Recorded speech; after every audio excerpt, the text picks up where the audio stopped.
محترم خواتین و حضرات،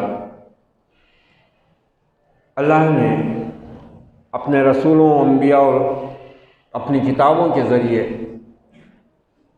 دنیا انسانیت کو، اپنے بندوں کو، آدم کے بیٹوں کو، بنی نوع انسان کو ہدایات دی تاکہ بندے اس مہلت عمل کو جو ان کو اس دنیا میں ملی ہے اور ان نعمتوں کو جو ان کو عطا کی گئی ہیں صحیح طریقے سے استعمال کریں، اور جب اپنے وطن میں یعنی آخرت میں پہنچیں تو اس طرح پہنچیں کہ ان کا رب ان کی نیکیوں سے، ان کی شکر گزاری سے خوش ہو اور وہ ان کے گناہ بخشے، ان پر اپنا رحم و کرم کرے اور ان کو اپنی نعمت بھری جنتوں میں داخل کرے۔ یہ وہ باتیں ہیں جو تمام انبیاء اور رسول اس دنیا میں اپنی اپنی قوم کی طرف لے کر آتے رہے، اور جس کو مکمل شکل میں نبی آخر الزماں محمد رسول اللہ صلی اللہ علیہ وسلم نے دنیا والوں کے سامنے پیش کیا۔ آپ ایک قوم کے نہیں، پورے بنی نوع انسان کے نبی اور رسول ہیں۔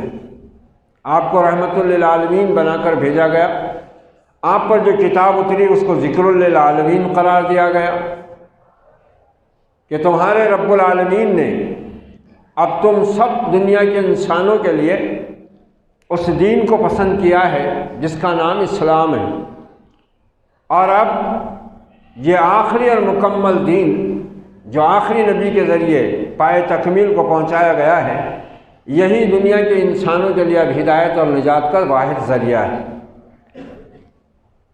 اب اللہ تعالیٰ نے انسان کی جو فطرت بنائی ہے، جیسا کہ اللہ خود فرماتا ہے فَأَلْهَمَهَا فُجُورَهَا وَتَقْوَاهَا، ہر انسان کو اس کے نفس کے لیے اس کا فجور، فسق، گناہ، ناشکری یہ بھی دیا گیا ہے، وَتَقْوَاهَا، اور ہر نفس کو اس کا تقوی، اللہ سے ڈرنے، اس کی اطاعت کرنے، نیکی پر عمل پیرا ہونے، گناہوں سے بچنے کی جو قوت ہے وہ بھی الہام کی گئی ہے۔ دونوں قوتیں انسان کو الہام کی گئی ہے، خیر کی بھی شر کی بھی، اور ان دونوں قوتوں سے کام لینے کے لیے انسان کو وہ صلاحیتیں بخشی گئی ہیں، اور پھر ان دونوں قوتوں کو استعمال کرنے کی جو آزادی ہے اسی کا نام مہلت عمل ہے، اور وہ اسی دار العمل میں ہے، اما شاکروں و اما کفورا، اللہ کی طرف سے کسی بندے پر ناشکری کے لیے اور شکر گزاری کے لیے کوئی جبر، کوئی زور اور کوئی جباریت نہیں ہے، بلکہ آزاد کھلا چھوڑ دیا گیا ہے۔ دونوں راستے بتا دیے گئے، ہدیناہ النجدین، دونوں راستوں کی رہنمائی کر دی گئی ہے، ایک راستہ جہنم کا ہے، ایک راستہ جنت کا ہے۔ جنت کے راستے پر یہ چیزیں ہیں، جہنم کے راستے پر یہ چیزیں ہیں، اور تم کو اختیار دیا جاتا ہے اپنے لیے جو چاہے راہ اختیار کرو۔ ہاں یاد رہے کہ جس راہ کو تم اختیار کرو گے رب اسی راہ کی رہنمائی کرے گا۔ معلوم ہوا کہ چاہے نیکی ہو چاہے گناہ ہو، اللہ تعالیٰ کی توفیق کے بغیر یہ دونوں بھی ممکن نہیں، دونوں ممکن نہیں۔ لا حول ولا قوت الا باللہ جو ہے وہ اسی چیز کو واضح کرتا ہے۔ اذان کے کلمات میں سارے کلمات جوں کے تو ہیں، لیکن حی علی الصلاۃ، حی علی الفلاح پر انہی کلمات کو کہنے کا حکم ہے۔ کیوں؟ آؤ نماز کی طرف، آؤ کامیابی کی طرف۔ اس کے جواب میں آپ صلی اللہ علیہ وسلم نے فرمایا کہ اس کے جواب مؤذن جیسے کلمات کہے ویسے تم کہو، لیکن جب وہ حی علی الصلاۃ کہے، حی علی الفلاح کہے تو تم لا حول ولا قوت الا باللہ کہو۔ حی علی الصلاۃ، آؤ نماز کے لیے، آؤ نماز کی طرف۔ حی علی الفلاح، آؤ کامیابی کی طرف۔ نماز پڑھنے کی توفیق کامیابی کے راستے پر آنے کی توفیق، لا حول ولا قوت الا باللہ، نہیں ہے کوئی طاقت اور قوت سوائے اللہ عظیم کے، وہی توفیق دے گا۔ ابھی دیکھا میں نے آتے آتے مسجد میں خطبہ شروع ہے، مگر اس ملت کے عظیم نوجوان، مالدار نوجوان موبائل لے کر سڑک پر ٹھہرے ہوئے ہیں، انتظار کر رہے ہیں کہ کب دوسرا خطبے کا آخری آئے اور ہم مسجد میں جائیں۔ انا للہ و انا الیہ راجعون۔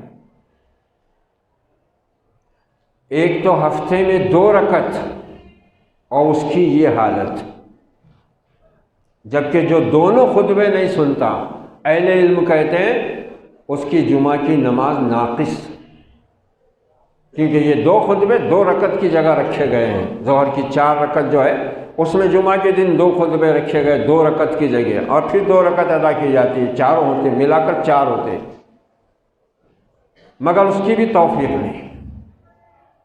ہفتے میں 1 بار مسجد کا رخ کر رہے ہیں تو اتنی بے چینی ہے، گھبراہٹ ہے طبیعت میں، اتنی ناگواری ہے مسجد سے، اللہ کے گھر سے، اللہ کے ذکر سے، کہ جمعہ جیسے ایک دن میں بھی وہ اذان کے ساتھ اللہ کے گھر میں آ کر اللہ کا ذکر سننے کو، نبی کی بات سننے کو راضی اور رضامند نہیں ہے، اور اس دجال میں لگے ہوئے ہیں۔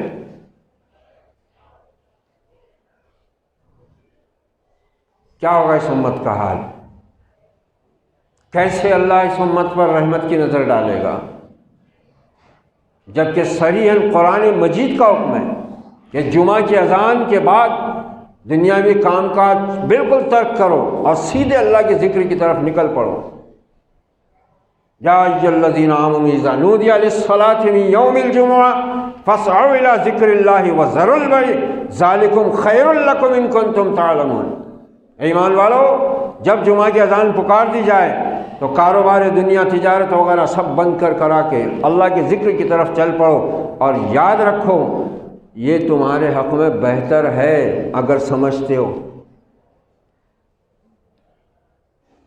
اگر جانتے ہو تو یہی چیز تمہارے حق میں بہتر ہوگی کہ اللہ کے ذکر کی طرف دنیا کے کام کاج چھوڑ کر چل پڑو،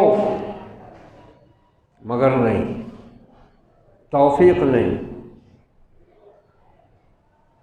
ہمارے علاقوں میں تو کوئی مسجد بھی اذان کے ساتھ نہیں بھرتی ہے، کسی بھی مسلک کی،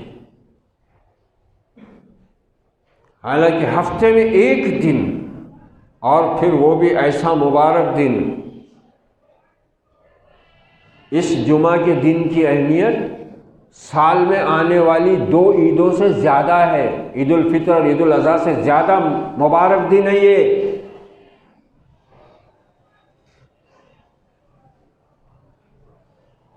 مگر اہمیت نہیں ہے۔ اور عید کی اہمیت کتنی ہے؟ عید کی کیسی تیاری ہے، جبکہ یہ دن جو ہے وہ ان دونوں عیدوں سے کہیں زیادہ افضل، کہیں زیادہ بابرکت، لیکن کوئی حیثیت نہیں رہی اس کی، کوئی اہمیت نہیں۔ بند کر دینے کا حکم ہے کاروبار۔ ہماری بستی میں تو خیر سے آج ہی بازار کا دن رہتا ہے، کئی مسلمان بیٹھے ہوئے ہیں، مرغی بکری والے تو بولتے ہمارے کپڑے اچھے نہیں، اور جو دوسرے ہیں وہ بیٹے کو بولتے تھے وہ مسجد میں 1:15 بجے ہوتی تو وہاں سے پڑھ کے آ جا، پھر میں ادھر جاؤں گا، یہاں لیٹ مل جاتی ہے میرے کو نماز۔ کاروبار ہی حرام ہے۔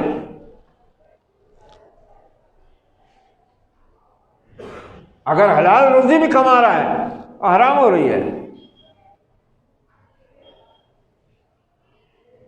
یہ ہوتا تو غیروں کو یہ پتہ چلتا کہ مسلمان اپنے رب کے حکم کا کتنا پابند ہوتا ہے، کہ دنیا کی پرواہ نہیں کرتا، کاروبار کی پرواہ نہیں کرتا، اور کس طرح یہ لوگ جمعہ کی اذان ہوتے ہی اپنی دکانیں کاروبار بند کر کے چل پڑتے ہیں،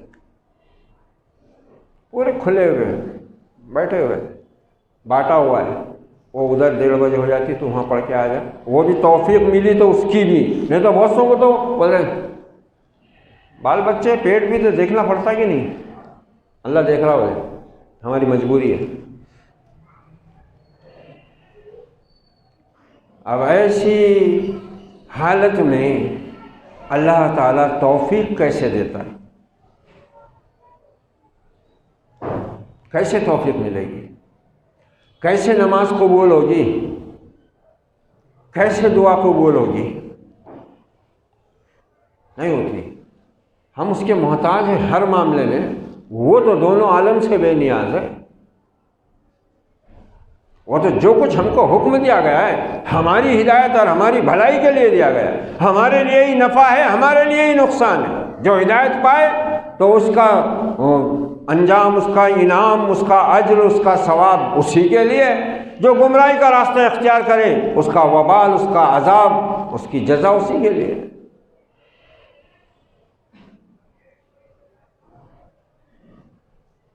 بلکہ اللہ کی زمین پر اللہ کے باغیوں کو جتانے کے لیے یہ امت جس طرح حرکت کرتی ہے، جہاد کرتی ہے، اور جس طرح سے آپ نے دیکھا ہوگا الیکشن کے دن حالت تھی مسلمانوں کی، کیسی دوڑ بھاگ تھی، کیسے بھاگم بھاگ، اور اسی دن نہیں، اس سے کئی مہینہ 15 دن پہلے سے مسلسل لگے ہوئے تھے کوششوں میں، مسلسل۔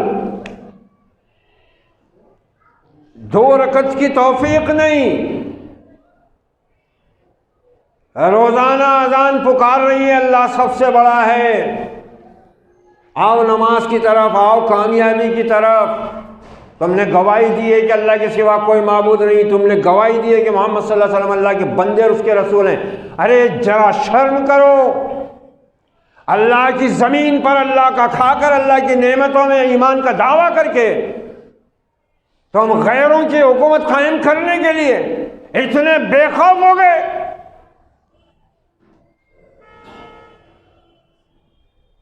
دواخانوں میں سڑتے ہوئے اللہ یاد آتا ہے، پھر دعاؤں کی درخواست بھیجتے ہو اللہ کے گھر میں، اللہ سے بغاوت کرتے ہوئے احساس نہیں ہوتا، شرم نہیں آتی؟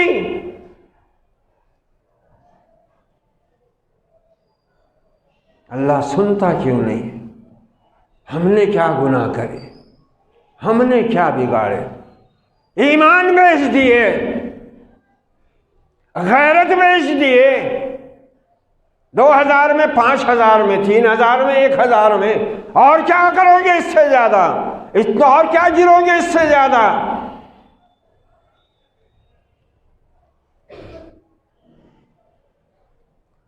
ایسے بھاگ دوڑ کر رہے تھے جیسے نجات دہندہ بن کر آئے ہیں یہ امت کے۔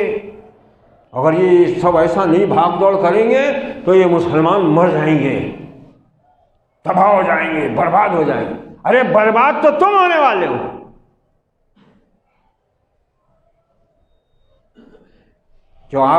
جو قوم اللہ پر ایمان لانے کے بعد اس طرح ناشکری کا، کفر کا رویہ اور راستہ اختیار کرتی ہے، اس پر اللہ کے عذاب مختلف صورتوں میں ٹوٹتے ہیں اور ٹوٹ رہے ہیں۔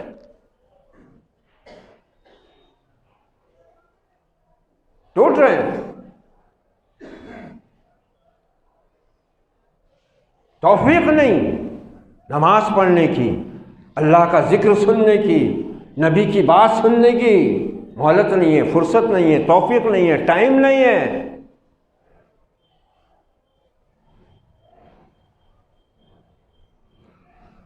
جب آخری وقت آئے گا نا،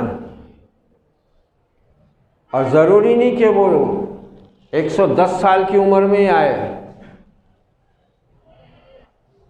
100 سال کی عمر میں ہی آئے، 90 برس کی عمر میں ہی آئے، ضروری نہیں ہے، کسی وقت بھی آ سکتا ہے، کسی وقت بھی آ سکتا ہے۔ کئی واقعات آ رہے ہیں، کئی نوجوان ٹک ٹاکر والے اسی کے کھیل میں لگے لگے آ رہے ہیں، ایکسیڈنٹ ہو گیا، پہنچ گئے رب کے پاس، کیا لے کر پہنچے بھائی؟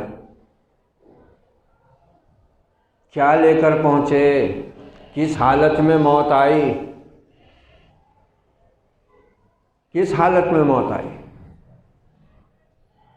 غیروں کی تعریف کر رہے ہیں، اپنے حرام کاموں کو انجام دینے کے لیے چند سکوں کی خاطر ایمان کا سودا کر کے بیٹھے ہوئے ہیں۔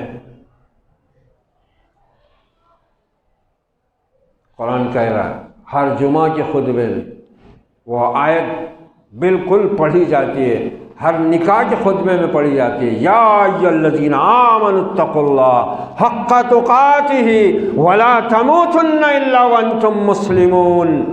ایمان والو، اللہ سے ڈرو جیسا کہ اس سے ڈرنے کا حق ہے، اور تمہیں جب بھی موت آئے اللہ کی فرما برداری میں آئے، اللہ کی فرما برداری میں آئے۔ جب کسی منافق فاسق کی تعریف ہوتی ہے نا، غضب سے اللہ کا عرش ہلتا ہے۔ یہ ایمان کے دعوے دار قاتلوں، ظالموں اور اللہ کی زمین پر فساد برپا کرنے والے فرعونوں کی تعریف میں رطب اللسان ہیں، قصیدے پڑھ رہے ہیں مائکوں پر، اسٹیجوں پر، ہزاروں لاکھوں کی پبلک کے سامنے۔ ذرا غیرت نہیں، شرم نہیں، خوف نہیں اللہ کا کہ ہم کیا کر رہے ہیں، ہم اللہ کے غضب کو دعوت دے رہے ہیں۔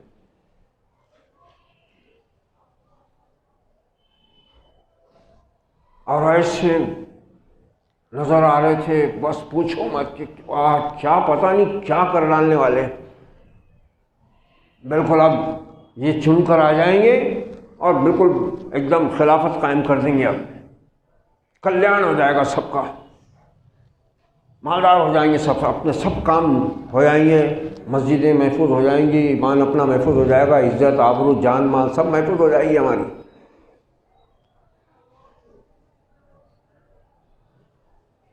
حالت کیا ہے ان کی، حیثیت اور اوقات کیا ہے ان کی اوقات کیا ہے؟ کچھ بھی نہیں، کوئی حیثیت نہیں ہے ان کی، نہ پارلیمنٹ میں، نہ اسمبلی میں، نہ کسی سیاسی پارٹی میں، کوئی وقت نہیں ہے۔ یہ خوش ہیں بیوقوف اپنی جگہ احمق کہ ہم بہت 30 مار خاں ہو گئے، اب ہم جیت لیں گے، اب ہم کام کر دیں گے، اب ہم پلاٹ اب ہمارے ہونے والے ہیں، کھیتی تو اب ہمارے نام پہ چڑھنے والی ہے، ایجنسی تو اپنے کو ملنا ہی ملنا ہے، صاحب نے بول دیا ہوئے انا للہ و انا الیہ راجعون۔ مسلمان اللہ کی نافرمانی سے بچنے کے لیے جان اور مال کا سودا کر لیتا ہے، مگر جان اور مال کے واسطے کبھی اللہ سے بغاوت نہیں کر سکتا، مومن ہی نہیں ہے وہ مومن ہی نہیں۔ ابھی پچھلے خطبہ جمعہ میں، اس سے پہلے کے خطبوں میں آپ نے سنا احادیث اور قرآن کی اور واقعات کی روشنی میں کہ نبی صلی اللہ علیہ وسلم پر سے محبت کرنے، آپ پر ایمان لانے کے تقاضے کیا ہیں، اور کون اللہ کے نبی پر ایمان رکھتا ہے، اور جو اللہ کے نبی پر ایمان رکھتا ہے اس کی زندگی کا رنگ ڈھنگ کیا ہوتا ہے، اس کے سوچنے کا انداز کیا ہوتا ہے۔ چند پیسوں کی خاطر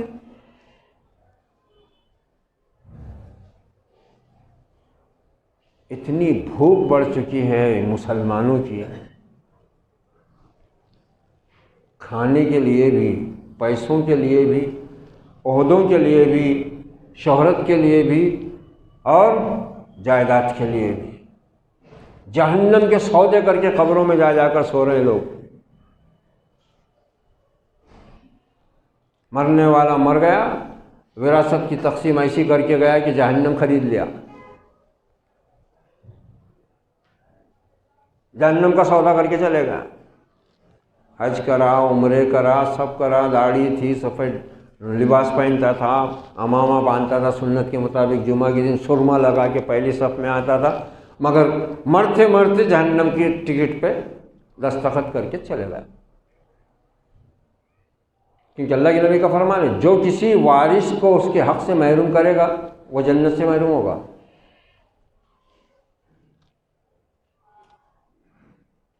دولت کی ایسی ہوس، اور جیسے کہ نبی صلی اللہ علیہ وسلم نے فرمایا آدمی بوڑھا ہوتا جاتا ہے لیکن اس کی دو چیزیں جوان ہوتی جاتی ہیں، ایک زیادہ جینے کی خواہش اور دوسرے مال۔ قبروں میں پیر لٹک رہے ہیں مگر اب بھی احساس نہیں ہے کہ ان نعمتوں کا حساب ہونے والا ہے۔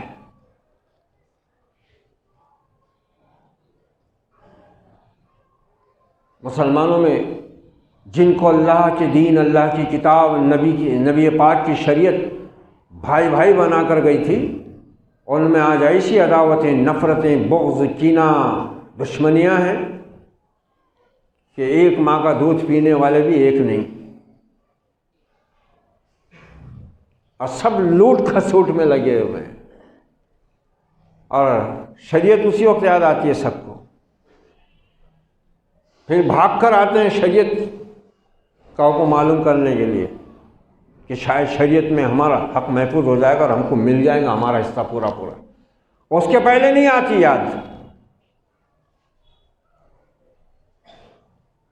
نکاح کے وقت نہیں آتا کوئی مسائل پوچھنے کو کہ اسلامی نکاح کے احکام کیا ہیں، جب طلاق ہو جاتی اس وقت آتے ہیں، پھر دین یاد آتا، پھر اللہ یاد آتا، پھر رسول یاد آتا، پھر مولوی صاحب یاد آتے۔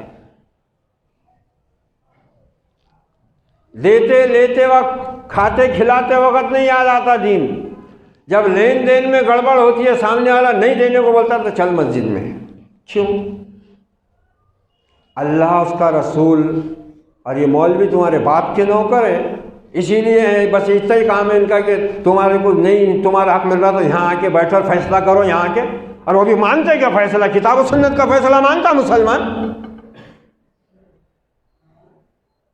نہیں،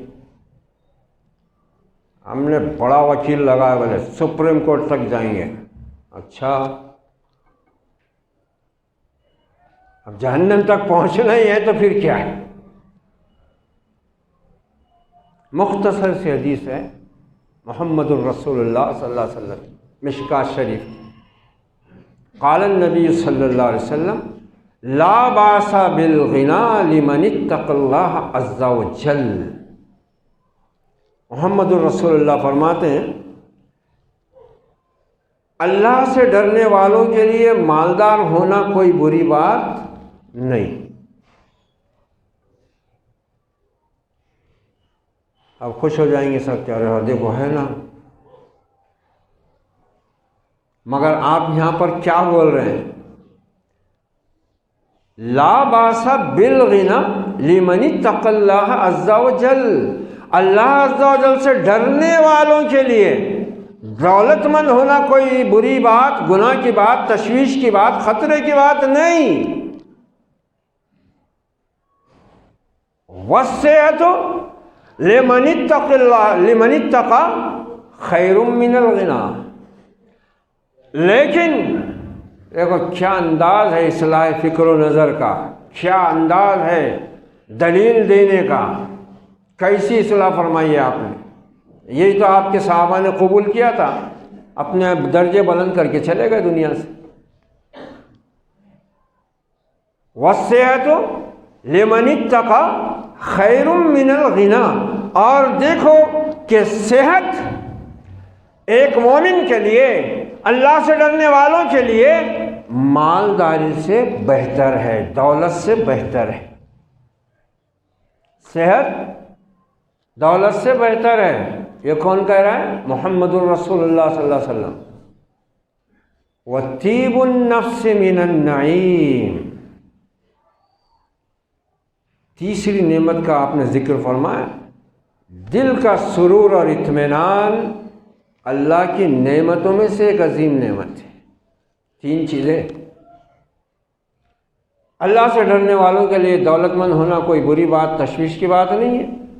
اللہ سے ڈرنے والوں کے لیے دولت سے بہترین نعمت صحت ہے، اور اللہ سے ڈرنے والوں کے لیے ان دونوں چیزوں سے عظیم نعمت ہے دل کا سکون اور اطمینان۔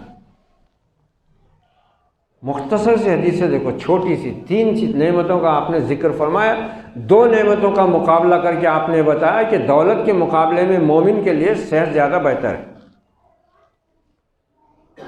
اب اللہ سے ڈرنے والوں کو جو دولت اور جو نعمتیں ملتی ہیں اس کا کیا ذکر ہوتا ہے؟ اللہ سے ڈرنے والوں کو جو دولت ملتی ہے وہ آتی کہاں سے ہے اور جاتی کہاں ہے؟ وہ انسانوں کو سور کے گوشت سے زیادہ ناپاک پیسہ کھلا کر ووٹ لینے کے لیے تقسیم ہوتی وہ دولت نہیں۔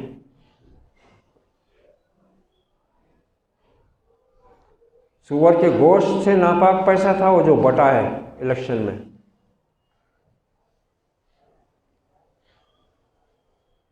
اور جنہوں نے لے کے کھائے ہوئے نا، میرا مشورہ ان کو یہی ہے کہ جا کے غسل کرو، کلمہ پڑھو اور اللہ سے توبہ کرو۔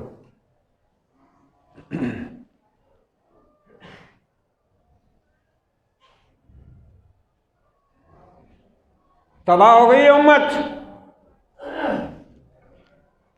غضب کو دعوت دے کر بیٹھے ہو اللہ کی۔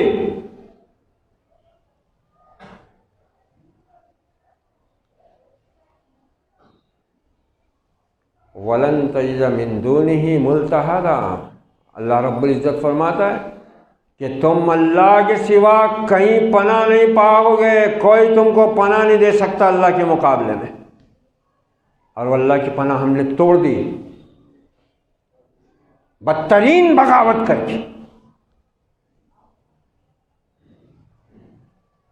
اسی لیے تو آپ صلی اللہ علیہ وسلم فرما رہے ہیں اللہ سے ڈرنے والوں کے لیے دولت خطرے کی چیز نہیں، آخرت کمانے کی چیز ہے۔ مگر آج کے مسلمانوں کی دولت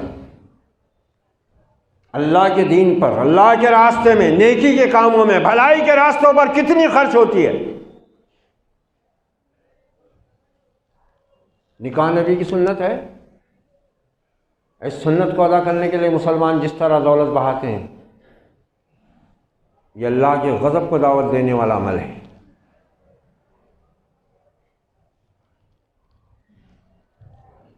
امریکہ، یورپ، برطانیہ، فرانس، یہ آج دنیا کی سپر طاقت ہیں، اور اس امت کے افراد، اس امت کے حکمراں ان کے جھولی میں بیٹھے ہوئے ہیں۔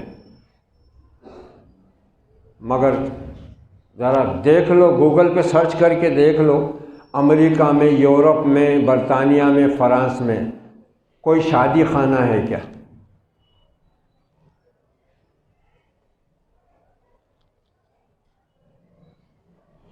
حالانکہ وہ دنیا کے مالدار ترین لوگ ہیں، امیر ترین، کبیر ترین لوگ ہیں اور پڑھے لکھے لوگ ہیں، مگر ان کے یہاں ایک بھی شادی خانہ نہیں ہے، فنکشن ہال نہیں ہے ان کے یہاں، ایک بھی نہیں ہے۔ ان کے یہاں شادی کیسی ہوتی معلوم ہے؟ ان کے غریبوں کے یہاں، کروڑ پتیوں کے یہاں، بس وہ یا تو میرج بیورو میں پہنچ جاتے، وہاں پہ اپنا رجسٹریشن کرا دیتے، یا پھر سیدھا سیدھا گرجا میں جاتے اور چند دوست احباب ساتھ میں رہتے، یا پھر کبھی کبھی تو وہ بھی نہیں رہتے، وہ جاتے گرجا میں پادری سے اپنا وہ ایجاب و قبول کرا لیتے، وہ میرج بیورو میں جا کے اپنا رجسٹریشن کراتے، ہوگا پارٹی آرٹی دینا ہے تو دن میں ہی تھوڑی بہت کولڈ ڈرنک وغیرہ کی پارٹی دیتے، کیک ویک کھلائے تھے، نکل جاتے۔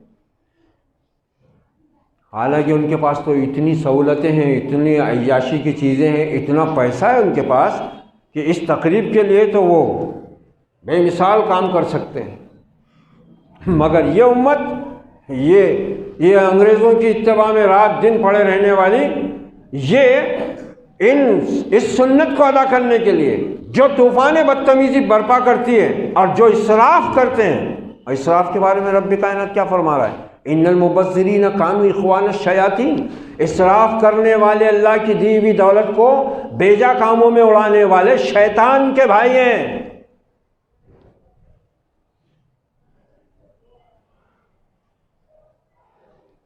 اچھا، ان کو اللہ کی طاقت کا، آخرت پر جس کا ایمان کا دعویٰ ہے اس کا کوئی احساس نہیں، ان کو ڈر کس کا ہے؟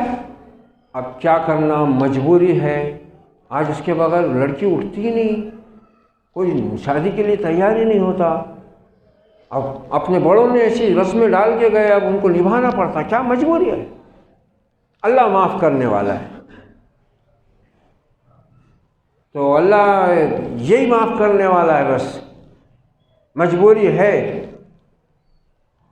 اس لیے بک گئے، مجبوری ہے اس لیے خرید لیا کسی نے، مجبوری ہے اس لیے اللہ کے ساتھ نافرمانی، اللہ کی ناشکری کر رہے ہیں، اللہ کی دی ہوئی نعمتوں کو غلط طریقے سے استعمال کر کے اس کے غضب کو دعوت دے رہے ہیں۔ اللہ سے ڈرنے والوں کے لیے دولت مند ہونا کوئی تشویش کی بات نہیں، تو پھر یہ تو اللہ کے نبی فرما رہے ہیں، بالکل صحیح بات ہے۔ اور اللہ کے نبی نے جو بات سب سے پہلے مسلمانوں سے کہی تھی، جو آپ کے سامنے موجود تھے، وہ آپ کے صحابہ تھے، اور ان میں کروڑ پتی ارب پتی بھی تھے، مگر انہوں نے اس مال و دولت کو کہاں خرچ کیا، کیسے خرچ کیا؟ اور وہ نکاح جو نبی کی سنت ہے وہ انہوں نے کیے، ہم تو ایک ہی کر کے زندگی بھر پریشان رہتے، وہ تو چار چار کرتے تھے، ان کا معمول تھا وہ، مگر وہ کبھی پریشان نہیں ہوئے، کبھی پریشان نہیں ہوئے، نہ کوئی ان کے معاشرے میں ایسے مسائل پیدا ہوئے، خوشحال عزت کی زندگی بسر کرتے رہے، چار چار بیویوں کے ساتھ، کئی کئی بچے ہوتے تھے، اور ان سب کے ساتھ اطمینان بخش زندگی جیو۔ اور سب صحابہ دولت مند تو تھے بھی نہیں، اکثریت ان کی تو ویسے بھی، اور پھر بنیادی طور سے اسلام صاحب قرآن محمد الرسول اللہ صلی اللہ علیہ وسلم چاہتے یہی ہیں کہ ایمان والے لوگ اس دنیا کی رنگینی اور رعنائی سے جہاں تک ہو سکے اپنے دامن کو محفوظ رکھیں، بچا کر رکھیں۔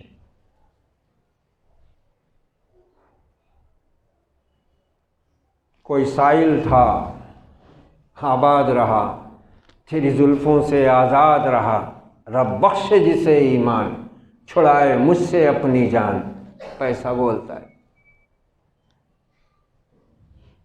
نہ قوالی سے سدھرتے، نہ گانوں سے سدھرتے، قرآن حدیث سے تو سدھرنے کا سوال ہی نہیں، قوالیوں سے تو سدھرنا تھا، قوالیاں بھی بہت اچھی اچھی گائے لوگوں نے، بڑے شاعروں نے بہت مؤثر کلام سنا کر لوگوں کو آگاہ کیا، اس سے بھی نہیں سدھر، خالی بیٹھ کے کمر ہلاتے، منڈے ہلاتے، کیا گایا ہے، کیا کلام ہے، یہاں بھی ویسی کرتے، مسجدوں میں بھی تو وہی حال ہے، کیا تقریر تھی، کیا علم ہے، آج تک نہیں سنی ایسی تقریر، بس ہوگا، نہیں تو پھر بس ارے ان کو کیا آتا، تقریر تو ہم نے سنے تھے وہاں حیدرآباد میں، ممبئی میں، مالیگاؤں میں، کلکتے میں، اور یوٹیوب پہ آتے ہیں، کیا علم ہے، اور وہ تو ہے ان کے پاس، تیرے پاس کیا ہے، بس یہی حال ہے، اور کچھ بھی نہیں ہے۔ بس رمضان میں ارے اچھا قاری لاؤ جی ذرا، یہ کیا کیسے کیسے پڑھنے والے کھڑے کر دے، قاری ہے کیا کرتا، قاری لا کے کیا کرتا، لعنتی گھیریں گے نا قرآن کی، اور کیا لینے والا ہے، قرآن کی لعنتی خریدنے والا ہے۔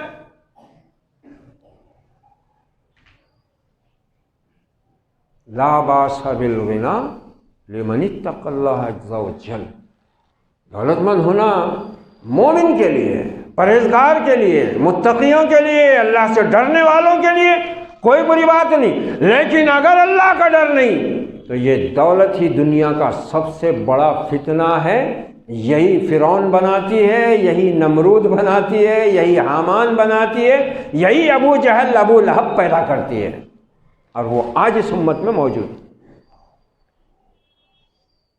نیکی اور بھلائی کے کام پر پیسہ نہیں نکلتا، اس امت کے مردوں کے ہاتھ سے نہیں چھوٹتا، اس امت کی عورتوں کے ہاتھ سے نہیں چھوٹتا۔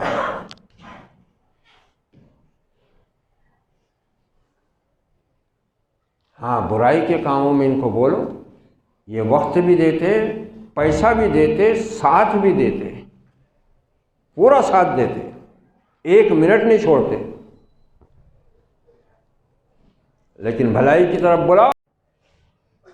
اور یہ کسی ایک جگہ کا، کسی ایک مسلک اور فرقے کے لوگوں کا حال نہیں ہے، یہ بحیثیت مجموعی پوری دنیا میں مسلمانوں اور ان کے حکمرانوں اور ان کے رہبروں کا یہی حال ہے۔ دولت مند ہونا اللہ سے ڈرنے والوں کے لیے تو کوئی بری بات نہیں ہے، لیکن اللہ سے ڈرنے والے دولت مند کیسے ہوتے ہیں؟ وہ صحابہ کرام نے بتا دیا ہوا ہے، اپنے قول سے بھی اپنے عمل سے بھی، اپنے قول سے بھی بتایا انہوں نے، اپنے عمل سے بھی بتایا۔ جب وہ ایسے عہدوں پر فائز ہوئے جہاں دنیا بھر کی دولت وہ سمیٹ سکتے تھے، اس وقت انہوں نے اپنے بدن کے قیمتی کپڑے بھی اتار کر ایک طرف رکھ دیے، اپنا کھانا سادہ کر لیا، اپنا رہنا سادہ کر لیا، جبکہ وہ حکومت کے تخت پر بیٹھے۔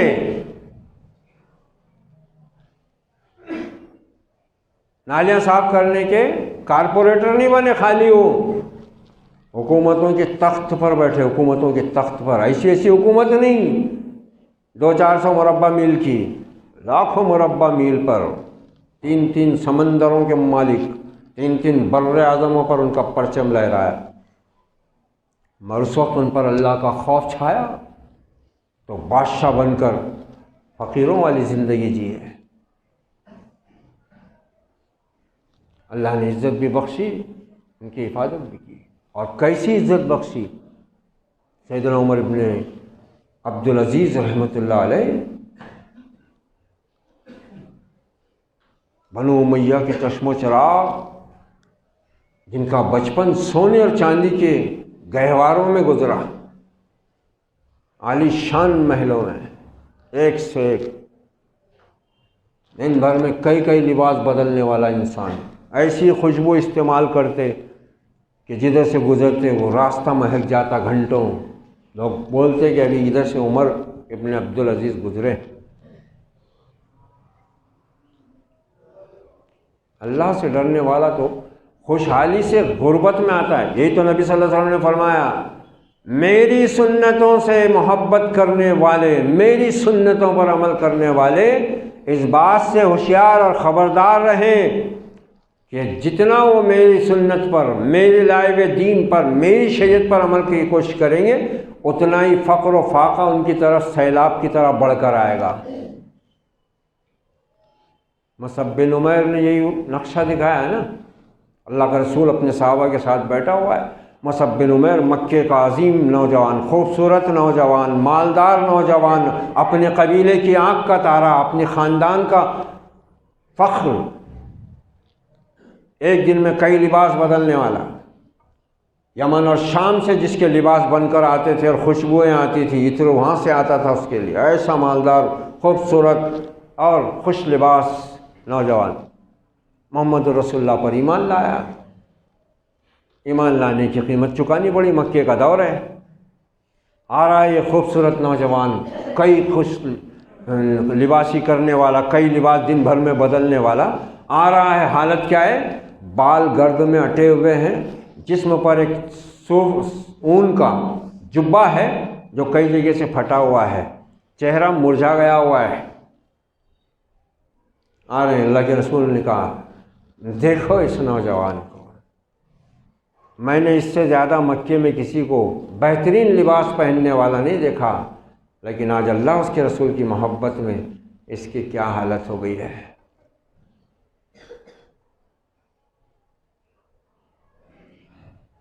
اللہ نے ایسے ہی تھوڑی ان کو اتنے بڑے رتبے دے دیے بھائی۔ اسلام نے یہ نہیں کہا کہ تم فقیر بنو، اللہ نے دیا بھی ہے تو ایسی منہ پسار کے لوگوں کو بتاؤ کہ ہم بہت پریشان حال ہے، نہیں۔ وَأَمَّا بِنِعْمَتِ رَبِّكَ فَحَدِّثْ، اللہ نے نعمت دی ہے تو اس کا اظہار کرو، اچھا پہنو، اچھا کھاؤ، ضرورت کے مطابق گھر بناؤ، لیکن عیاشی اور عیش پرستی، اسراف اور اس طرح کی زندگی سے بچو جو اس بات کا ثبوت دے کہ یہ مومن تو ہے مگر اللہ سے ڈرنے والا نہیں بلکہ دنیا پرستی دولت پرستی کا شکار ہے۔ لعن عبد الدینار و لعن عبد الدرہم، لعنت کی گئی ہے روپے پیسے کے بندوں پر۔ تو یہ بات تو آپ نے فرمائی۔ دیکھو فکر و نظر کی اصلاح بھی ہو رہی ہے اور ساتھ میں وہ غلط طرز معاشرت، غلط طرز فکر جو دین کے تعلق سے سمجھتے ہیں لوگ کہ ارے دینداروں نے ایسا کچھ بھی نہیں کرنا، اچھے کپڑے نہیں پہننا، مال نہیں کمانا، ایسا کچھ نہیں۔ اگر اللہ سے ڈرتے ہوئے جائز اور حلال طریقے سے آدمی مال کماتا ہے اور اس کو اللہ کے راستے میں خرچ کر رہا ہے، نیکی اور بھلائی کے راستے میں خرچ کر رہا ہے، یقیناً اس کے لیے یہ دولت اللہ کی خوشنودی اور آخرت کی کامیابی کا ذریعہ ہے۔ وَلَسَوْفَ يَرْضَىٰ، اللہ نے تو اس کے لیے بشارت دی ہوئی ہے۔ سیدنا عمر بن عبدالعزیز رحمۃ اللہ علیہ کے اس ناز و نعم میں پلنے والے شہزادے جیسے انسان کے حالات دیکھو، ذرا تاریخ پڑھو اپنی۔ جب خلافت کا بوجھ سنبھالنے کے لیے وصیت کے مطابق تخت شاہی پر بٹھایا گیا، دنیا بدل گئی۔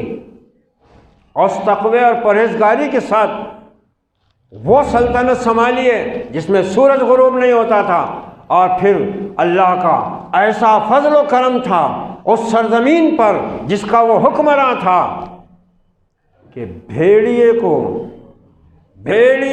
اس بات کی ہمت نہیں ہوتی تھی کہ وہ کسی بکری کا لقمہ بنا لے۔ تاریخ میں واقعات نقل کیے گئے ہیں کہ ایک بیوہ بڑھیا جو اپنے چھوٹے سے جانوروں کے ریوڑ کے ساتھ بستی کے ایک کنارے پر رہتی تھی، ایک دن کسی نے آ کر اس سے کہا کہ اے بڑی بھی، تمہاری بکری کو بھیڑیا اٹھا لے گیا ہے۔ تو اس نے چھوٹتے ہی کہا کہ امیر المومنین عمر ابن عبدالعزیز کا انتقال ہو گیا۔ یہ حکمراں، عادل حکمراں اللہ کی عظیم نعمت ہے، وہ زمین والوں کے لیے رحمت ثابت ہوتا ہے۔ وہ اسی لیے تو عرش کے سائے میں جگہ پانے والوں میں سے ایک وہ ہے عادل حکمراں۔ ہم کن حکمرانوں کی طرح زندگی گزار رہے ہیں؟ یہ مسلط ہوئے ہیں نا ہم پر۔ کیوں مسلط ہوئے ہیں؟ اس دنیا پرستی، دولت پرستی کی وجہ سے، اس اسراف کی وجہ سے۔ اور پھر آپ نے کتنے زبردست طریقے سے یہ واضح فرمایا کہ وَالصِّحَةُ لِمَنِ اتَّقَىٰ خَيْرٌ مِّنَ الْغِنَىٰ، صحت جو ہے وہ دولت سے زیادہ بہتر ہے۔ ارے آدمی کے پاس دولت بھری ہو لیکن اس کی صحت صحیح نہ ہو، کیا کام کیے اسی خوشحالی، کیا فائدے کیے؟ اور ایک دوسری روایت میں آپ نے فرمایا کہ اللہ کو مضبوط اور طاقتور مومن کمزور مومن سے زیادہ محبوب ہے۔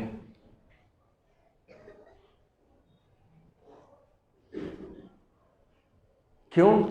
اس لیے کہ ایک مومن جتنا صحت مند ہوگا اتنے ہی زیادہ چاق اور چوبند طریقے سے وہ اللہ کے دین کے تقاضے کو پورا کرے گا۔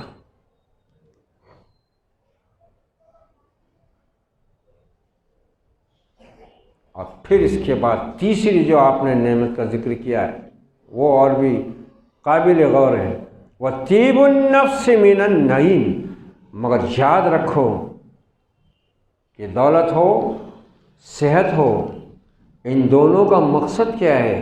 انسان اطمینان بخش زندگی جیے۔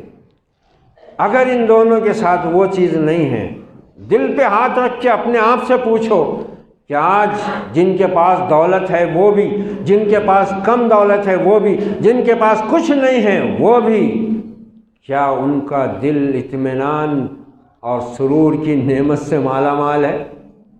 نہیں، آج ہر شخص پریشان ہے، چاہے وجہ اس کی کچھ بھی ہو۔ جو غریب ہے وہی سمجھتا ہے کہ اس کے پاس پیسے نہیں اس لیے اس کو پریشانی ہے، نہیں، یہی غلط سوچ ہے، اسی نے گمراہ کیا ہے اس امت کو۔ دیکھو اللہ کے نبی فرما رہے ہیں اللہ سے ڈرنے والوں کے لیے دولت مند ہونے میں کوئی برائی نہیں، لیکن دولت سے زیادہ بہتر اللہ سے ڈرنے والے کے لیے صحت ہے، اور ان دونوں نعمتوں کے ساتھ اگر دل کا سکون حاصل نہیں ہے تو پھر یہ دونوں چیزیں لعنت ہیں۔ وطیب النفس من النعیم، دل کا سرور اور اطمینان یہ اللہ کی نعمتوں میں سے ایک عظیم نعمت ہے۔ اب اس کے ساتھ اللہ کے نبی نے ان تینوں نعمتوں کا ذکر کر کے یہ بات بھی گویا بتا دی ہے کہ چاہے جو نعمت ملے، مومن کو اس بات کا ہر وقت دھیان اور خیال رہنا چاہیے کہ یہ نعمت ہے جو اللہ نے مجھے بخشی ہے، اور اس نعمت کا شکر ادا کرنا میرے ایمان کے تقاضوں میں سے ہے۔ اسی لیے اللہ کے نبی نے اپنی امتیوں کو ہر موقع کی دعائیں جو سکھائی ہیں ان میں زیادہ تر یہی الفاظ ملیں گے، الحمدللہ، الحمدللہ الذی ہدانا لہذا ما کننا لنہتدی لولا ان ہدانا اللہ۔ اس اللہ کے لیے شکر و تعریف ہے جس نے ہم کو اس چیز کی ہدایت بخشی، ہم ہدایت یافتہ نہ ہوتے اگر رب ہماری ہدایت نہ فرماتا، ہماری رہنمائی نہ فرماتا۔ الحمدللہ الذی اطعمنا وسقانا وجعلنا من المسلمین، اس اللہ کے لیے شکر و تعریف ہے جس نے ہم کو کھلایا پلایا اور مومنوں میں سے، مسلموں میں سے کیا۔ الحمدللہ الذی احیانا بعد ما اماتنا والیہ النشور، اس اللہ کے لیے شکر و تعریف ہے جس نے ہم کو نیند کی موت کے بعد دوبارہ زندگی بخشی اور دوبارہ جینے کا ہم کو حوصلہ اور موقع عطا فرمایا۔ ہر جگہ دیکھو، یہاں تک کہ پیشاب پاخانے سے باہر آنے کے بعد بھی دعا میں یہی الفاظ موجود ہے، الحمدللہ الذی عافانی عنی الاذی، اس اللہ کے لیے شکر و تعریف ہے جس نے مجھ کو اس تکلیف سے، اس نجاست سے پاک کیا۔ ہر جگہ، مگر ہم کو کوئی احساس نہیں ہے، اسی لیے اللہ کی نعمتوں کا ہم بے تحاشا، بے محابہ، بیجا استعمال کر کے اپنی آخرت کی تباہی کا سامان کر رہے ہیں۔ اس کے بارے میں ہم کو ذرا غور و فکر کر لینے کی ضرورت ہے۔ کیوں؟ کیونکہ ثم لتسألن یومئذ عن النعیم، تم سے اس روز ایک ایک نعمت کے بارے میں پوچھا جائے گا۔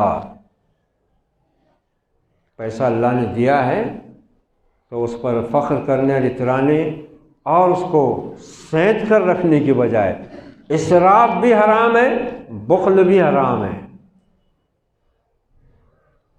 سب سے پہلے تو انسان کو یہ فکر ہونی چاہیے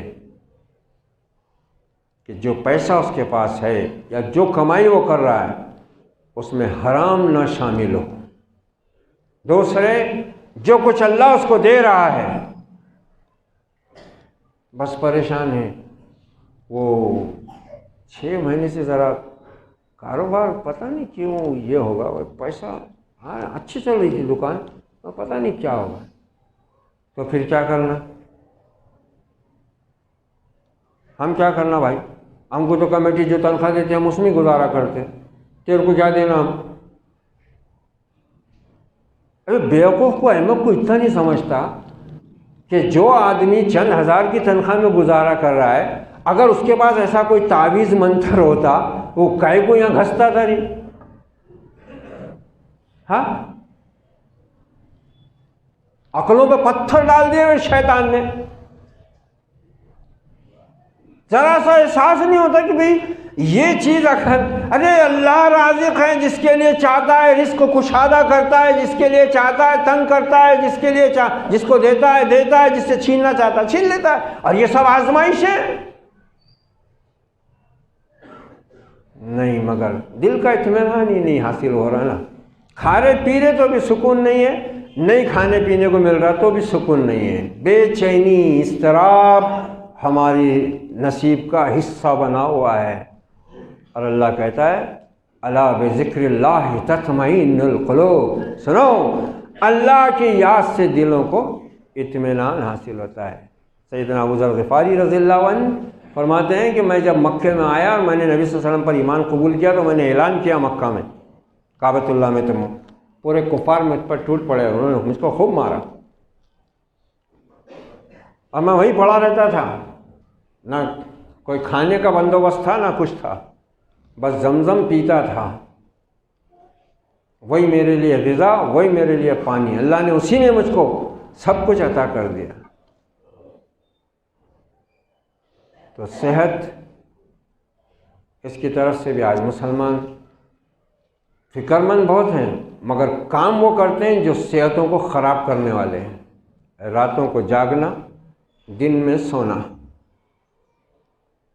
بے وقت کھانا، علم غلم جو جی میں آیا وہ کھانا۔ ہوٹلنگ تو آج ایک فیشن بنی ہوئی ہے، وہاں جو ہوٹل میں بیٹھ کے نہیں کھایا انہیں تو آدمی نہیں سمجھا جاتا، ہوٹل میں کھائے تو لگتا ہے بندہ ہے، سینس والا ہے، پیسے والا ہے۔ عجیب ہماری صورت حال ہو گئی ہے، نہ ادھر کے رہے نہ ادھر کے رہے، لا الہ الا ولا الہ الا، نہ ادھر کے رہے نہ ادھر کے رہے۔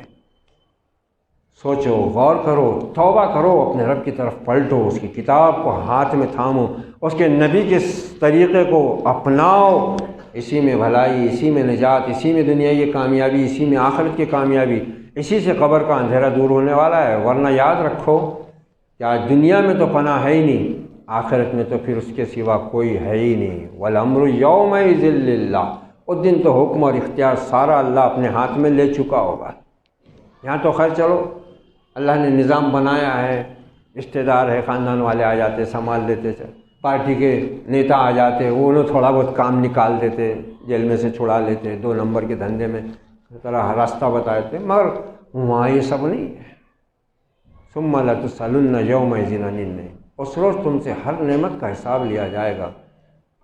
تو دولت کماؤ، بری بات نہیں، لیکن حلال طریقے سے، اور اس کو اللہ کے راستے میں، بھلائی کے راستے میں خرچ کرو، حرام کاموں میں نہیں۔ صحت کو اپنی محفوظ رکھو تاکہ اللہ کی اطاعت اور نبی کے اطاعت اچھے اور بہتر طریقے سے ہو سکے۔ مگر افسوس کہ آج تو ہمارا نوجوان اتنا کمزور ہے کہ وہ آدھا گھنٹہ مسجد میں بیٹھنے کی بھی اس میں طاقت نہیں ہے، طاقت نہیں ہے اس میں۔ ہاں، وہ رات کے 3 بجے تک ٹک ٹاک لے کر، پب جی لے کر بیٹھ سکتا۔ ہاں، اگر اللہ کی زمین پر اللہ کے باغیوں کی حکومت قائم کرنے کے لیے الیکشن کا موسم آ جائے پھر تو مرد مجاہد ہے، یہ مرد مجاہد ہے۔ پھر تو ہر ایک دیندار بھی داڑھی لگا کے، رومال اوڑھ کے، بڑا ٹوپی ڈال کے، جو صفا چٹ ہیں ان کو تو آزادی آزادی ہے، ہم تو جاہل ہیں، ہمارے کو کیا ہے، اللہ بخشنے والا ہے، تم جائیں گے جہنم میں، تم کو علم ہے، تم نہیں کر رہے عمل، ہم تو جاہل ہیں، ہم کو کچھ آتا نہیں، اللہ بول دیں گا میں جاہل ہوں، اللہ میاں میں جاہل تھا، میرے کو نہیں معلوم، انہوں پیسے دے رہے تھے، میرے کو اچھے لگے، میں نے لیا پیسے۔ وہ صاحب آتے بولے ہمارے گھر کے سامنے نالی روڈ بنا دیتے، بولے اس واسطے ہم نہیں دے، ہم کو کیا معلوم، ان کو بول۔ ابھی خوش ہو جاؤ، اپنے آپ کو بول کے خوش بھی کر لو، مگر وہاں ہر چیز کا حساب دینا ہے، ہر نعمت کا حساب دینا ہے۔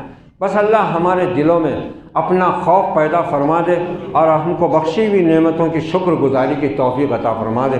اقول قولی ھذا واستغفر اللہ لی ولکم ولسائر المسلمین۔